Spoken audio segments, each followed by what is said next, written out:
बात करने के लिए लॉगिन करें www.astrotak.com। मित्रों नमस्कार, मैं हूं आपका मित्र कमल नंदलाल और मैं आप सभी दर्शकों का हार्दिक अभिनंदन करता हूं।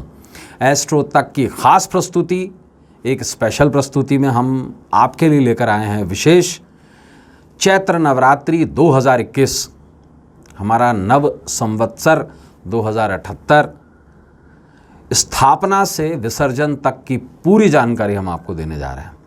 इससे पहले कि मैं प्रोग्राम की शुरुआत करूं, आपको ज़रूर कहूंगा कि एस्ट्रो तक को लाइक सब्सक्राइब ज़रूर करें और शेयर ज़रूर करें, पुण्य ज़रूर कमाएं।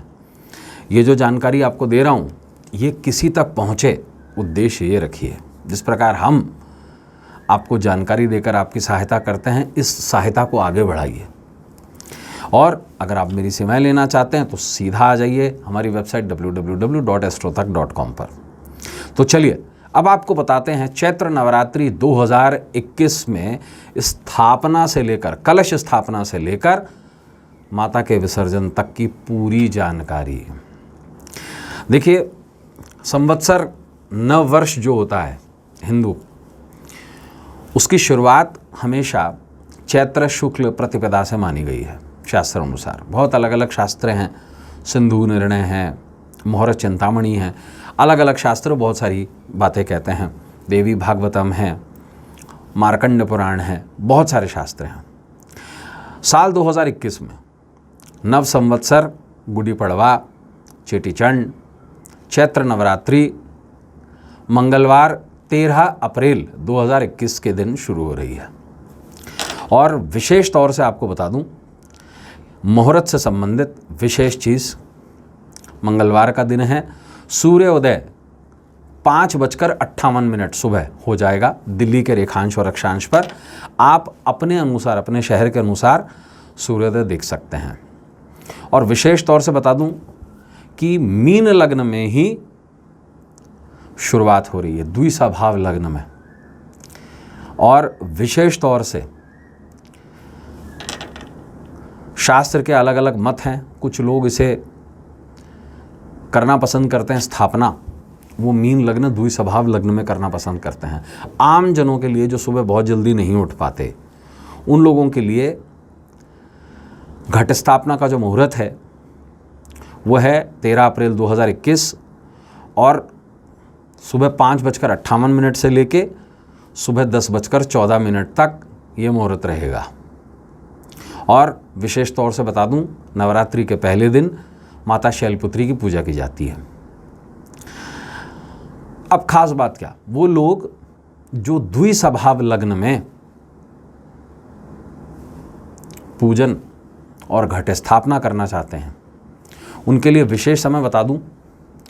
देखिए, सूर्योदय से पहले ही मीन लग्न शुरू हो जाएगा और ये सुबह 4:38 से लेकर सुबह 6:03 तक है। लेकिन विशेष तौर से, क्योंकि मान्यता ऐसी है कि सूर्य उदय के बाद ही घट स्थापना की जाती है, तो आप तैयारी पहले पूरी कर लें।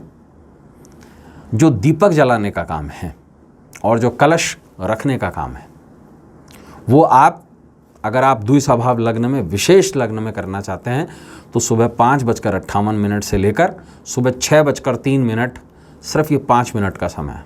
अन्यथा अगर आप चर लग्न में करना चाहें या स्थिर लग्न में करना चाहें तो इसके लिए सुबह 5:58 से लेके सुबह 10:14 तक का समय है। विशेष आपको बता दूं, स्थापना, घट स्थापना के दिन क्या स्थिति रहेगी। देखिए, सुबह 10:16 के बाद में स्थापना नहीं की जा सकती है, क्योंकि प्रतिपदा तिथि खत्म हो जाएगी। प्रतिपदा तिथि जो है सुबह 8 बजे 12 तारीख के दिन ही लग जाएगी, सोमवार के दिन। और ऐसे में मंगलवार के दिन 13 अप्रैल के दिन सुबह 10:16 तक ही प्रतिपदा तिथि है। और अश्वनी नक्षत्र इस दिन दोपहर को 2:20 तक रहेगा। विशेष क्या है, इस दिन विषकुंभ योग है। विष भी है और कुंभ भी है, अमृत भी है और जहर भी है। अमृत को चुनना है और जहर को छोड़ देना है, यही मकसद है। और विशेष तौर से क्योंकि मंगलवार का दिन है, तो इसलिए पहला चौगड़िया जो होगा वो रोग का ही होगा और इसी में ही करना श्रेयस्कर रहेगा, क्योंकि बहुत ज़्यादा समय इस नवरात्रि पर कोई विशेष नहीं है। कुछ लोगों का ऐसा अभिप्राय भी है कि अभिजीत मुहूर्त में किया जा सकता है। देखिए, जब प्रतिपदा तिथि रहेगी ही नहीं तो उस समय पर स्थापना मान्य नहीं होती है।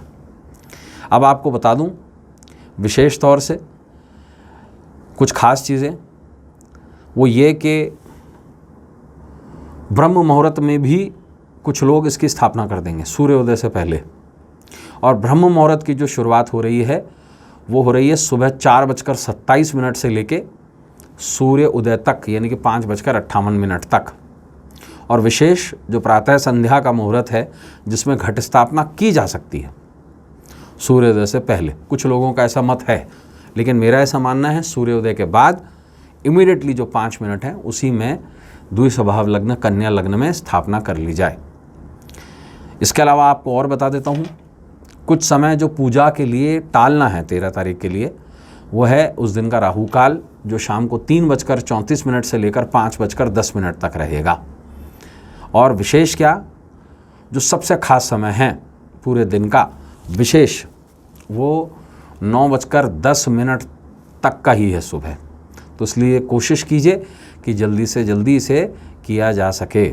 और ऐसे में विशेष तौर से सुबह 9:23 से लेके जो बीच का समय है वो भी आपको विशेष प्रयोग में लेना चाहिए। और सबसे बेस्ट समय घट स्थापना के लिए मैंने आपको 5 मिनट की अवधि बताई है। और अगर आप नहीं कर पाएँ तो कोशिश ये कीजिए कि सुबह 8:30 से पहले पहले घट स्थापना कर लें और विशेष तौर से अखंड ज्योत जला लें। अब आपको सबसे पहले तो इस बात की जानकारी दूंगा कि कौन से दिन कौन सा नवरात्र पड़ रहा है और उस नवरात्र का विशेष प्रयोजन क्या है। देखिए, नवरात्रि का पहला दिन शैलपुत्री पूजन मंगलवार के दिन 13 अप्रैल 2021 को पड़ रहा है। इसी दिन शैलपुत्री पूजा होगी। और नवरात्रि की स्थापना के साथ साथ इस दिन लाल रंग का प्रयोग करें, क्योंकि नवरात्रि का शुभ रंग जो है वो लाल है इस दिन। नवरात्रि दूसरी यानी कि द्वितीया तिथि जो है वो बुधवार 14 अप्रैल 2021 को मान्य होगी। इस दिन सिंधारा पूजन भी होगा और ब्रह्मचारिणी की पूजा भी की जाएगी। नवरात्रि का जो शुभ रंग है इस दिन वो है गहरा नीला। नवरात्रि का तीसरा दिन गुरुवार 15 अप्रैल 2021 तृतीया तिथि पर मान्य होगा। इस दिन गणगौर गौरी पूजा सौभाग्य तीज जिसे कहते हैं वो मनाई जाएगी। और इस दिन विशेष चंद्र घंटा पूजन और किया जाएगा। और इस दिन का जो शुभ रंग है वो रहेगा पीला। नवरात्रि की चतुर्थी यानी कि चौथा दिन शुक्रवार 16 अप्रैल 2021 को मान्य होगा। इस दिन कुष्मांडा पूजन किया जाएगा। इस दिन विनायक चतुर्थी भी है। और नवरात्रि का जो शुभ रंग रहेगा वो रहेगा हरा। नवरात्रि का 5वां दिन शनिवार 17 अप्रैल 2021 है। सबसे विशेष दिन नवरात्रि का यही होगा। इस दिन पंचमी तिथि है। इस दिन खास क्या, लक्ष्मी पंचमी का दिन है। स्कंद माता की पूजा की जाएगी।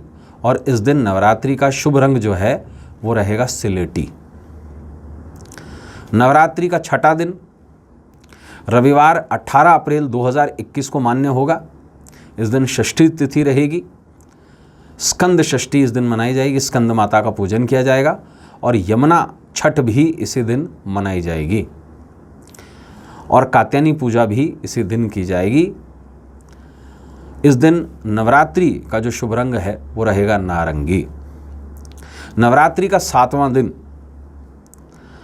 सप्तमी और महासप्तमी सोमवार 19 अप्रैल 2021 को मनाई जाएगी। इस दिन विशेष रूप से महासप्तमी पर माता कालरात्रि की पूजा की जाएगी। और इस दिन नवरात्रि का जो शुभ रंग रहेगा वो रहेगा सफ़ेद। नवरात्रि का 8वां दिन मंगलवार 20 अप्रैल 2021 को मान्य होगा।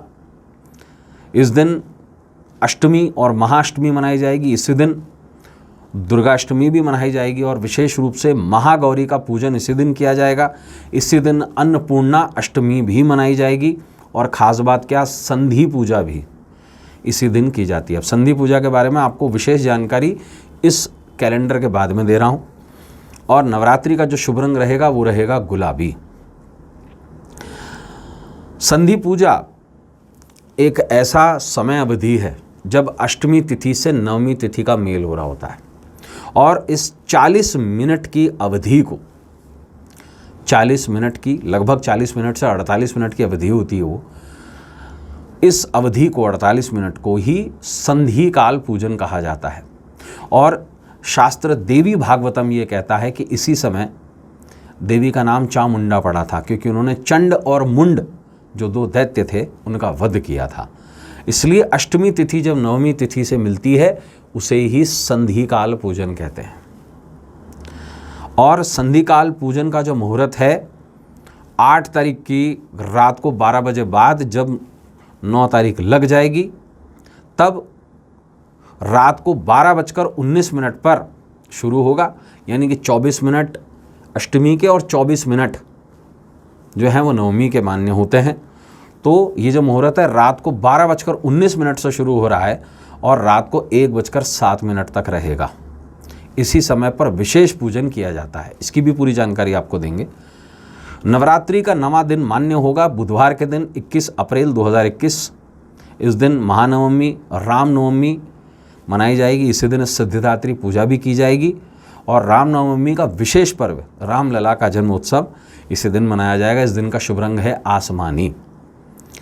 नवरात्रि का 10वां दिन, जिस दिन विशेष रूप से आयुध पूजा की जाती है, जिस दिन विशेष रूप से दुर्गा का विसर्जन किया जाता है, जो आपने ज्वारे बो रखे हैं, जो जौ बो रखे हैं या सप्तधान आपने बो रखे हैं, उसका विसर्जन किया जाता है। दुर्गा की पिक्चर का या जो मूर्ति आपने घर में मिट्टी की स्थापना की है, घट स्थापना की है, उनका विसर्जन होता है।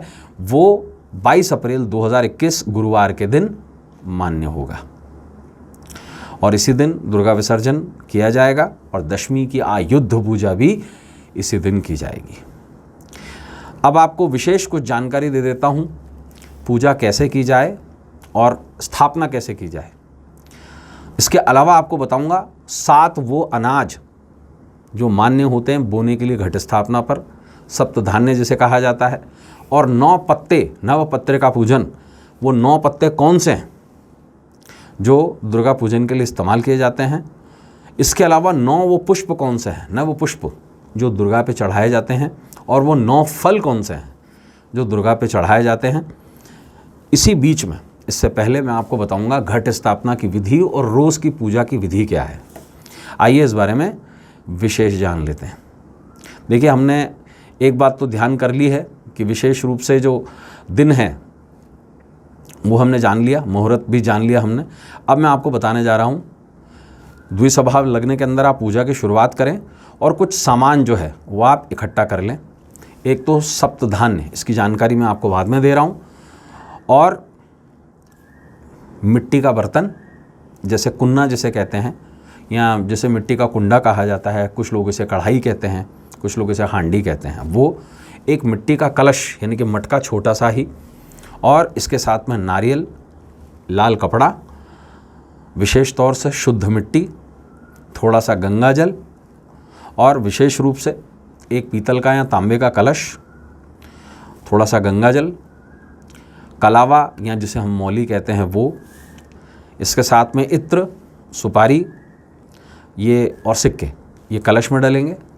अशोक के या आम के 5-5 पत्ते, दोनों में से किसी के भी लिए जा सकते हैं।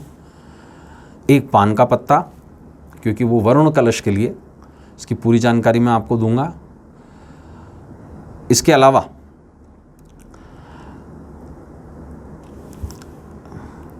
कच्चे चावल जिसे हम अक्षत कहते हैं, अखंडित होने चाहिए। एक नारियल, जैसा मैंने आपको बताया, लाल कपड़ा या लाल चुन्नी, चुनरी जिसे हम कहते हैं, फूल माला संभवतः अगर आपसे हो, क्योंकि मंगलवार का दिन है इसलिए आप लाल फूलों की माला ले लें या फिर गेंदा के पुष्पों की माला ले लें, और विशेष रूप से पान के पत्ते। देखिए, दुर्गा के पूजन में एक बात को ध्यान रखिएगा, दुर्वा का इस्तेमाल नहीं होता है। दुर्वा यानी हरी घास जिस पर गार्डन्स में लगी हुई होती है, और विशेष रूप से आपको कलश की तैयारी कैसे करनी है, किस दिशा में करना है। देखिए, कलश की स्थापना ईशान कोण में करना सर्वश्रेष्ठ माना गया है।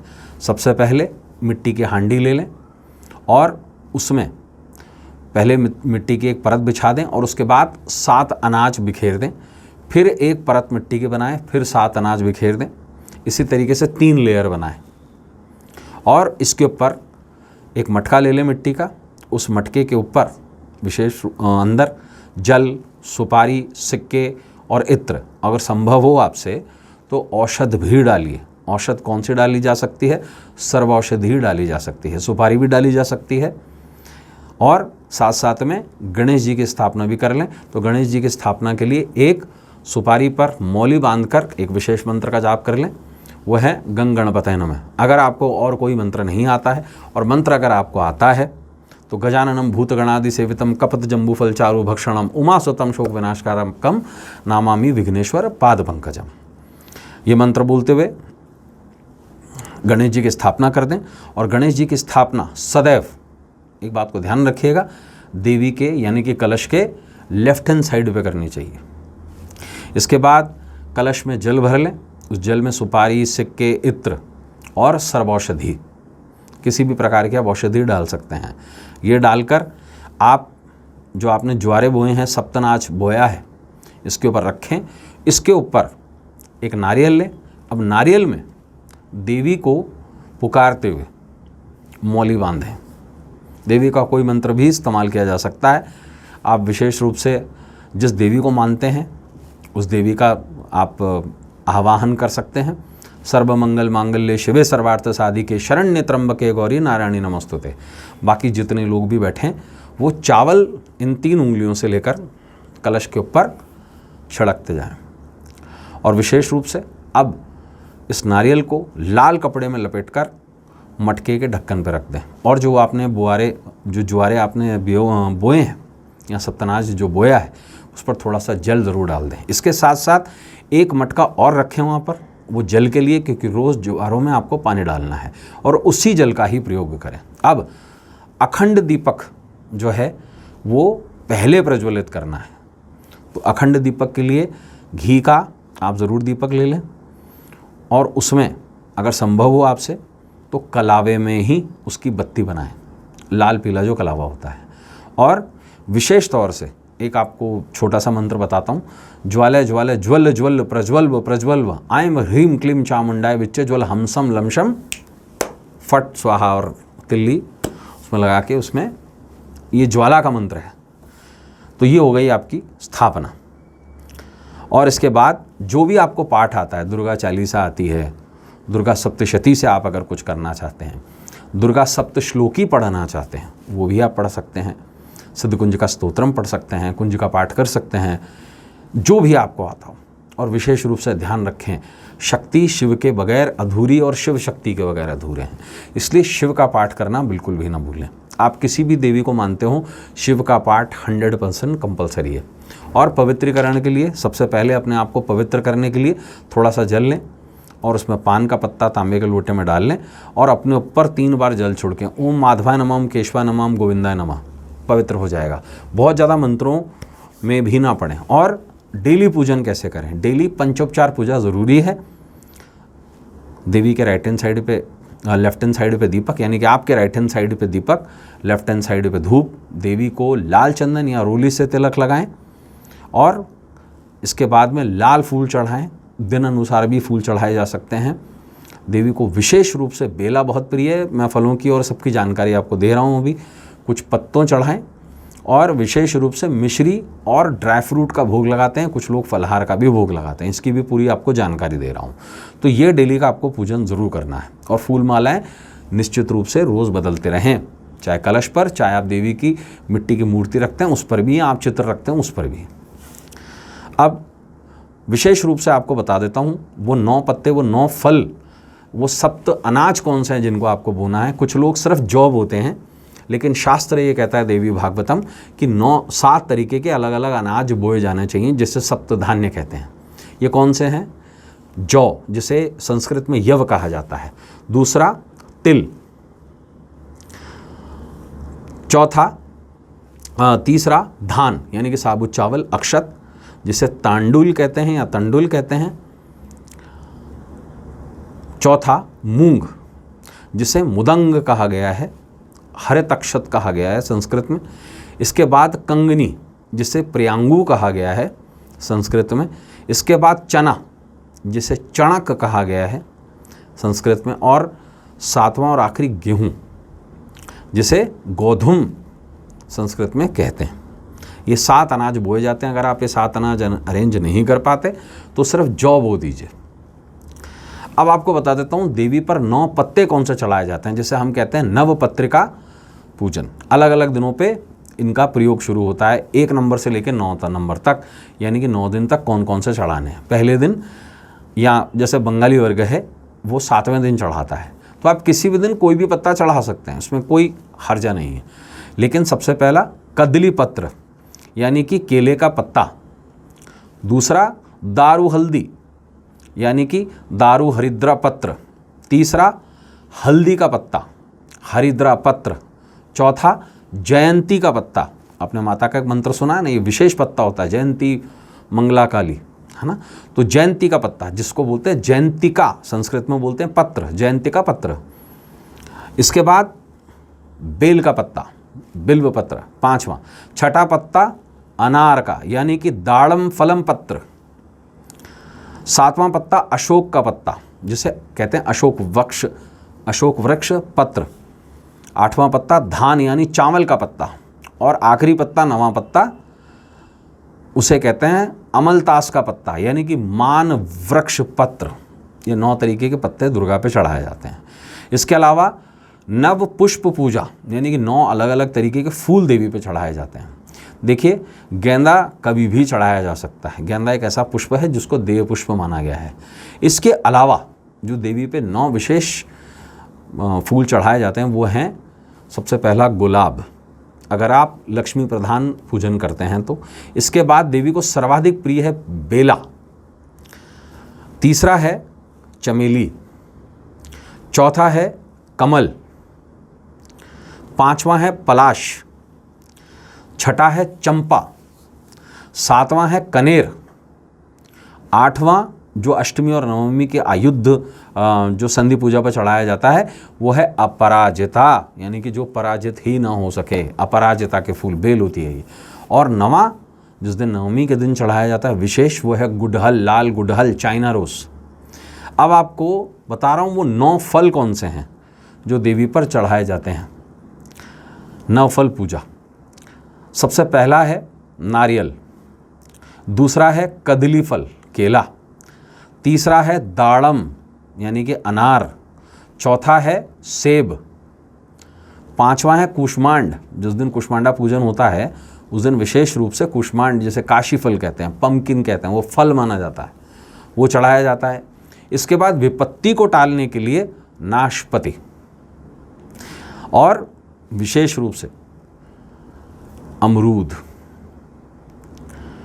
इसके बाद सीताफल अष्टमी पर, और नवमी पर संतरा। ये विशेष वो 9 फल हैं जो देवी पर चढ़ाए जाते हैं। तो मित्रों ये जानकारी आपको कैसी लगी ज़रूर उस पर कमेंट ज़रूर कीजिएगा, और ये जानकारी दूसरों तक पहुँचे विशेष रूप से। और आपको एक बात और बता दूं, देवी का विशेष मंत्र जो जाप करना चाहते हैं वो नवाण मंत्र का जाप कर सकते हैं।